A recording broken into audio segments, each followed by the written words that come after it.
When I questioned the unilateral creation of a family card for his in-laws, Robert chuckled and casually responded, "Because they're my family. It's only natural for them to have a family card, right? Got a problem with that?" His tone carried a hint of arrogance, a side of him I had never encountered before. Was this the real Robert, or had he always been like this? He continued, "If you knew who took you in when you were all alone, you wouldn't be able to say such things, would you?" I was taken aback by his condescending tone. Had Robert always harbored these sentiments? "If you're grateful, you should do more for my family. Then I'll acknowledge you as part of the family. Until then, it's like you're on a provisional license." The concept of a provisional phase in marriage was alien to me. Robert pressed further, noticing my silence. "In other words, you're not yet a formal member of the family. If you don't like it, you can leave any time. For now, our family is just the 5 of us. Useless parasites out." Without hesitation, I promptly canceled all our joint credit cards and moved out. My name is Emily Wilder, 27 years old, a freelance illustrator. Formerly a designer at a major advertising agency, I ventured into independence 2 years ago upon marriage, or rather, before I knew it, I was married to Robert. My parents had passed away when I was young, and my maternal grandparents took me in. When I entered college, I returned to the city center apartment where I had lived with my parents. The routine remained unchanged since then. I met Robert at the Italian restaurant where he worked.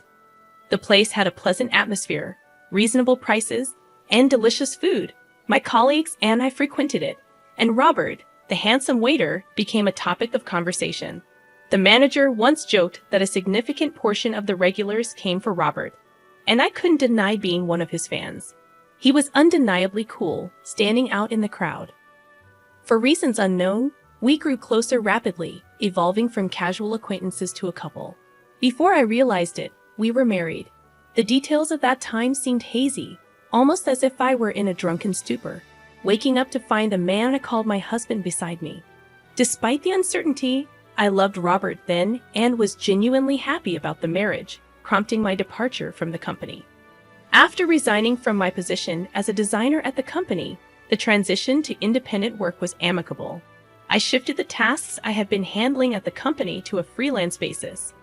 Meanwhile, Robert continued his job at the Italian restaurant, navigating varying working hours that occasionally stretched late into the night. As the irregular schedules made it challenging to maintain a usual work routine, and given my long-standing desire to go independent, I decided it was time to take the plunge. Robert, supportive as ever, encouraged the move. "It's a good idea, Emily. It'll be easy on you, and it's good to keep doing the work you love," he remarked. With that, our newlywed life began. Both of us shared a dislike for extravagant affairs, so we opted to forego a wedding ceremony, choosing instead to register our marriage and meet each other's families in a straightforward face-to-face greeting. As our schedules fluctuated, with Robert at work and me managing household chores and freelance projects, we maintained communication and eagerly awaited each other's return for shared meals. It was a joyful and fulfilling everyday life that made me appreciate the beauty of marriage. However, about a year into our union, Robert dropped a bombshell. "My family wants to come over. Is that okay?" he suddenly revealed. Without hesitation, I agreed, thinking it was an opportunity to strengthen the ties with his family. Having lost my parents at a young age, I had always admired the idea of belonging to a large family like Robert's. However, when his family of 4 arrived, everything took an unexpected turn. "Hey, which room is mine?" demanded Robert's 32-year-old sister upon entering our home. Despite her initially polite greeting during our first meeting, her current demeanor shocked me with its rudeness. Alongside her, Robert's 18-year-old sister remained silent, offering no words and simply standing there. Recalling their reserved behavior during our first meeting, hurried along by Robert's sister's impatience, I led the 2 sisters to the guest room. Meanwhile, Robert's parents were directed to the room that had once belonged to my parents, a Japanese-style room, the only one in the apartment. I believed it would be in their best interest. After settling into their assigned rooms, Robert's sister boldly declared, "Well, since we're going to be living here together, you better start serving our family properly." Confused by her statement, I turned to Robert for clarification, only to find him laughing in a manner I had never witnessed before. It turned out that Robert's family had given up their own residence and moved into my apartment without my knowledge. Sorry, apparently our family home suddenly had to be vacated, and they had nowhere to go, Robert explained casually. I wished he had informed me earlier, assuming their stay would only be for a day or two. This unexpected development proved to be inconvenient. Attempting to voice my concerns to Robert without upsetting him, I mentioned the inconvenience of the situation. He looked down and apologized, pleading, "Please, just until they find somewhere else to go." Unable to turn away people in need, especially the family of someone important to me, I reluctantly agreed to live together on the condition that they find a new place as soon as possible. Little did I know, I would come to regret this decision. Robert's family showed no restraint from the day they moved in. They did nothing and left everything to me, saying whatever they wanted. There was no effort to search for a house or secure employment. When I inquired about their jobs, I received another surprise. "Oh, I quit that lousy supermarket job," Robert's sister declared. Despite her age, it turned out she had only been working part-time and hadn't held a steady job since high school. Even Robert's parents were in part-time positions, having quit before moving in. Robert's sister, who had claimed to be a student, was actually unemployed. When questioned about her lack of employment, she shockingly replied, "Why should I work when I've become part of a wealthy family?" A wealthy family? Who was she talking about? When I sought an explanation, she pointed to me. "You, of course. You got a big settlement and insurance money from your parents' accident. And you don't even have a mortgage on this apartment. You can live without working," she said, laughing. Frustrated, I protested to Robert upon his return. But he responded with an unfamiliar sharpness. "Everyone's tired from suddenly having to leave their home. Let them rest for a while." "Or do you want to kick out my family?" Robert snapped. Stunned, I froze. Then, abruptly, he softened his tone. "Sorry for yelling. I'm having a tough time too. I've been busy and tired today. Can you understand? Just a little more patience, please." Reflecting on it, Robert had a knack for navigating situations with women, using a blend of kindness and firmness to get his way. Yet, at that moment, I couldn't shake the unsettling feeling that something had fundamentally changed. Unaware of the brewing trouble, I reluctantly agreed to endure the situation a little longer. The tyranny of Robert's family escalated, treating me like a servant at home and demanding money whenever they went out. Their plea for financial support came with the justification that they couldn't go job hunting without any funds. Reluctantly, I handed them money, which they claimed to have spent without any luck in finding employment. Accusing them of not seeking work would lead to accusations of lying without concrete proof, and Robert's family would berate me for hours. Even talking to Robert yielded no solution. "Just bear with it a little longer. I'll talk to them," he would say, attempting to smooth things over. However, as time passed, it became evident that my words fell on deaf ears. The frequency of their money requests eventually decreased, likely due to Robert addressing the issue. However, the money I had given them was never returned. After enduring this situation for about 3 months, I made a startling discovery when I noticed an alarmingly high credit card bill. Concerned about potential unauthorized use, I checked the statement, only to find that all the charges were made with family credit cards. The expenses ranged from everyday items like food and drinks to luxury items like books, games, and expensive brand bags and clothing. Each transaction was marked with a number from 1 to 5. Indicating the use of 5 family credit cards. Surprisingly, these credit cards were issued in my name without my knowledge. When I confronted Robert about this unauthorized issuance, he casually remarked, "Well, you complain when they say they have no money, so what choice do I have? Besides, you know who took you in when you were all alone, right?" Can you really say such things to the important family of your benefactor?" His arrogant tone left me in stunned silence. Was Robert always like this? He went on to say that if I was truly grateful, I should serve his family more, and only then would he acknowledge me as part of the family. Until then, consider it like being on a provisional license, a term unfamiliar to me in the context of marriage. Robert, noticing my silence, pressed further, declaring that I was not yet an official family member. If I didn't like it, I could leave any time. Now it was just the 5 of them in the family, and I was labeled as a useless parasite, told to get out. It was at that moment I realized Robert's true nature, and shocked to my core, I contemplated divorcing him. I began questioning why I had married him in the first place, wondering if my initial attraction was merely superficial. As I headed to the restroom, Robert approached me, remarking, "You seem different from other people, Emily. I don't know how to put it, mystical." Sorry, it's not something I should say to a customer. His unexpected comment lingered in my thoughts, and gradually, I started to perceive Robert's subtle tactics. In hindsight, it seemed like a calculated strategy to make me like him.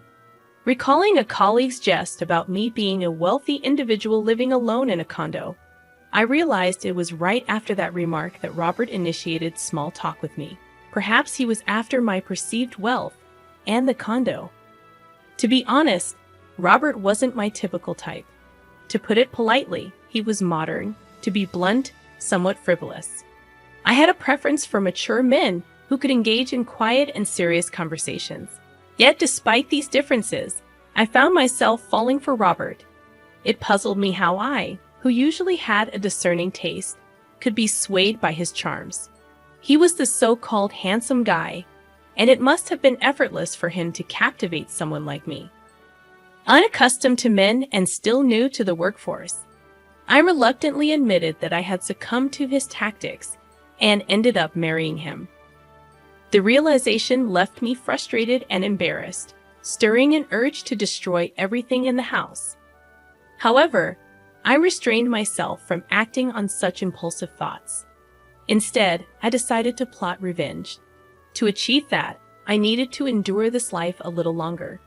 If Robert manipulated me into marriage, I would, in turn, control his entire family. The condo we lived in was purchased by my father with a mortgage shortly after my birth. Back then, it wasn't very expensive, but the area developed rapidly, and now it's considered a luxury condo due to the nearby shopping center. Although spacious enough, having Robert's family around proved to be a nuisance. Working from home, I endured the situation solely for the sake of revenge, as Robert's sister had suggested. The condo had no mortgage payments. When I was 3, both of my parents tragically passed away in a car accident. They were returning from my paternal grandfather's funeral when their car collided with another speeding vehicle on the freeway. Ironically, I was supposed to accompany them, but a bout of the flu and a high fever kept me at home. I became the sole survivor.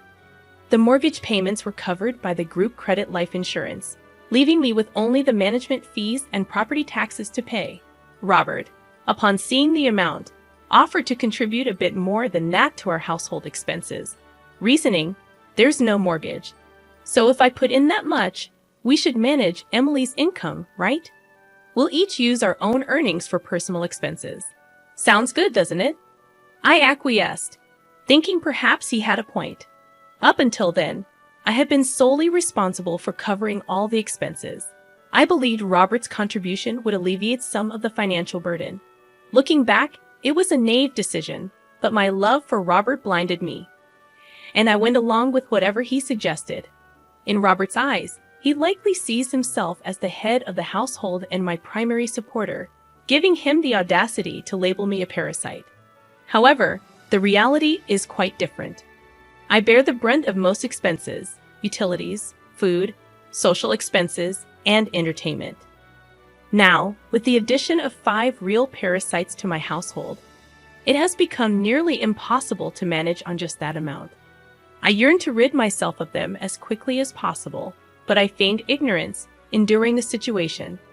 I gritted my teeth and allowed Robert's family to freely shop, reminding myself that, in the end, I would be the one laughing. 3 months after deciding to divorce, the day of reckoning finally arrived.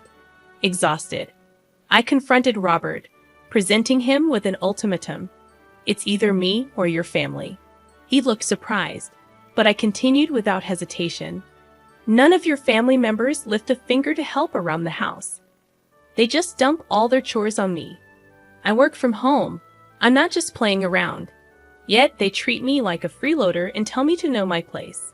Since you're supporting me, I've had enough. As I poured out my grievances, Robert looked at me, smirked, and casually remarked, "Then you should leave. Didn't I tell you before? You're not really a part of this family yet. Giving up like this means you didn't earn your place in the family." I feigned shock and looked at him, trying to comprehend his callous words. "What are you surprised about? If you can't live with my family, then you're the one who has to leave. Oh, and since I'm not at fault, I'll take this apartment as alimony, and I'll take half of your savings as part of the property division." His true intentions became clear, and the revelation was shocking. Someone I once loved and married had aimed for this outcome all along. His entire family's harassment, their attempts to drive me out, everything fell into place. It was a bitter truth to swallow, but I made up my mind. "Fine," I declared, deciding to divorce Robert. "But this condo is mine, and I'm not at fault either." Robert seemed taken aback by my rejection of his proposal, clearly not expecting such a response. Reflecting on it, I realized I had always complied with his demands since our marriage, making me increasingly angry. "I don't want to spend another second with you all. I'll leave now, but you should also prepare to leave." In disbelief, Robert shouted, "It's a joke, right? This is our home. We won't leave. Ever heard of residential rights? You can't just force people out who live here." Ignoring his protests, I left the house and sought refuge at my grandparents' place. I narrated the entire ordeal to my grandparents, explaining the challenges I have faced, and sought their understanding and support until things were resolved. They were shocked to learn about my struggles and scolded me for not consulting them earlier. Tears welled up in their eyes as they expressed concern. "Grandma, Grandpa, I'm sorry for worrying you, but I'll be okay now. Despite appearances, I'm not as fragile as I seem," I reassured them with forced laughter, tears welling up in my eyes. The day after I left the apartment, Robert reached out to me immediately, expressing confusion and demanding an explanation. "What's this all about? What are you referring to, the certified mail?" he questioned. I was impressed by the swift action of my lawyer, to whom I had entrusted the divorce proceedings. I had informed them the day before about leaving the house, and they had arranged for everything to be delivered promptly. "I'm not paying any alimony, and I'm not leaving the condo. Just so you know," Robert declared confidently. However, I responded, "Legally, you have an obligation to pay, and you don't have the right to continue living in that apartment." I asserted my claim, stating that the apartment was mine as well since we were married. "If you insist, then pay me half its value to buy me out," I suggested, countering his arguments. "Such an absurd claim. Talking like this is getting us nowhere. Please communicate through my lawyer from now on," I concluded, ending the call. As expected, he called again the next morning, repeating the same line as the previous day. "Hey, what's this all about?" he questioned. Unimpressed by his lack of creativity, I responded, "What are you referring to? The card's not working. What did you do?" I revealed that I had canceled the card that was mine, and since he was using the family card, it stopped working as well. I explained, "You paid the apartment's management fee and property taxes for just the first 2 months. It's not much, but I can deduct that from the alimony if you like." In response, I heard indistinct shouting from the other end of the phone, realizing that Robert had a poor memory regarding the payments. Regardless, I didn't care anymore, as I was severing ties with him. I requested him to pay his half of the living expenses I had covered and suggested dividing the savings properly as marital property. "I've kept a detailed household ledger, which I'll submit as evidence," I informed him. He reluctantly agreed to split the expenses accordingly, ending the call with a parting reminder not to forget. Another call came through with the same line, and I couldn't help but notice that not only did they lack memory, but their vocabulary seemed limited as well. The questioning continued, focusing on the perceived zero value in the split of shared property. They insinuated that I must be rolling in cash from my parents' insurance and alimony. Patiently, I clarified that my pre-marriage savings were not part of the shared property. And since we had no savings after marriage, the total naturally amounted to zero. I explained the situation, but their skepticism persisted. I firmly stated, "From now on, please communicate through my attorney. I won't be speaking to you directly anymore." Goodbye, and promptly hung up, blocking Robert's number. 2 months after my departure from the house, Robert and his family finally vacated the apartment. Not due to a change of heart, but because they couldn't sustain their living. Robert's income alone wasn't sufficient for a family of 5 accustomed to extravagant shopping with my card. Deliberately allowing them to use the card, I anticipated this outcome. Faced with financial strain, they pestered Robert for shopping money, resorted to stealing from his wallet, and blamed him for their predicament. Furthermore, I had arranged for the electricity, gas, and water to be cut off since I had no plans to live there. Unable to bear the extreme conditions, they eventually left the condo. As for their whereabouts, I neither knew nor cared. Robert initially tried to tough it out but gave up due to the lack of electricity and bathing facilities. The divorce proceedings progressed faster than expected, not because of a change of heart on Robert's part, but because he had cheated on me during our marriage. He had started making moves on someone, thinking he could kick me out. His infidelity became apparent when he bragged about owning a luxury apartment in downtown, luring young girls there. His family overlooked his behavior, given his handsome appearance. Before leaving, I had installed cameras in various places in the house, capturing all the evidence of his unfaithfulness. When confronted with this evidence during the divorce negotiations, Robert turned pale and pleaded for reconciliation. However, having no intention of reconciliation, I demanded a hefty sum in alimony for all the wrongs he had committed. Realizing he couldn't pay, he borrowed as much as possible from his company, and I took whatever I could get. Threatening to sue him for fraud over the family card, he reluctantly agreed to my terms. The divorce was finalized, and I found refuge at my grandparents' place. The apartment, once treasured because my parents left it to me, now held less sentimental value. Since my parents passed away when I was very young, and considering all that had transpired, I contemplated selling it. My work as an illustrator was thriving, and I might decide to live alone again. Staying with my grandparents for a little longer, I intended to move forward with strength.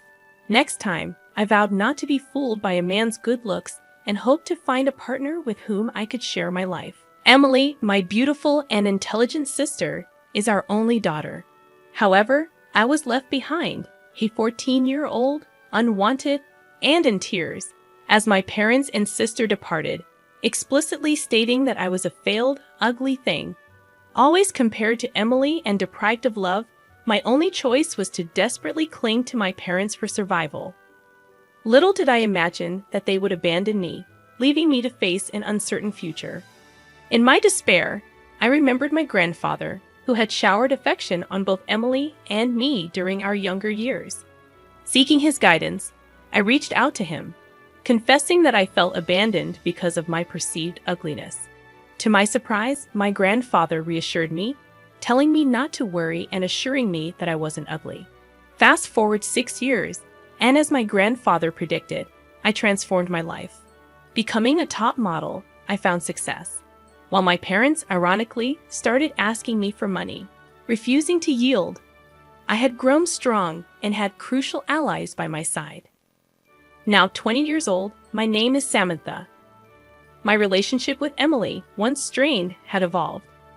We were close when we were younger, but as she became a local celebrity known for her beauty, our parents' favoritism became evident. They entered her into beauty contests, praised her, and neglected me, leaving me feeling unwanted and unloved. Despite the harsh discrimination, I held onto the happy moments with Emily, but our parents' actions reached a breaking point when they announced they were moving to New York for Emily's career. In a cruel twist, they revealed that they had no intention of supporting my education, leaving me alone, unprepared for the future. Desperate and abandoned, I recalled my grandparents, the once cherished figures in my life. With trembling hands, I dialed my grandfather's number, seeking refuge from the storm created by my parents. To my relief, my grandparents came to my aid, offering me a warm and loving home. In the years that followed, I faced challenges, transferred schools, and pursued my dreams. Emily, too, faced struggles as she pursued her passion for teaching piano. Our parents resurfaced, seeking financial support after squandering Emily's earnings. However, with the support of our grandparents, Emily and I stood united, rejecting their pleas and leaving them to fend for themselves.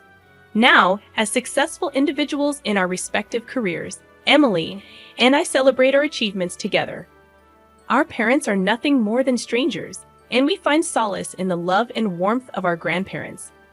We live our lives, shining as successful individuals, determined to create a brighter future for ourselves.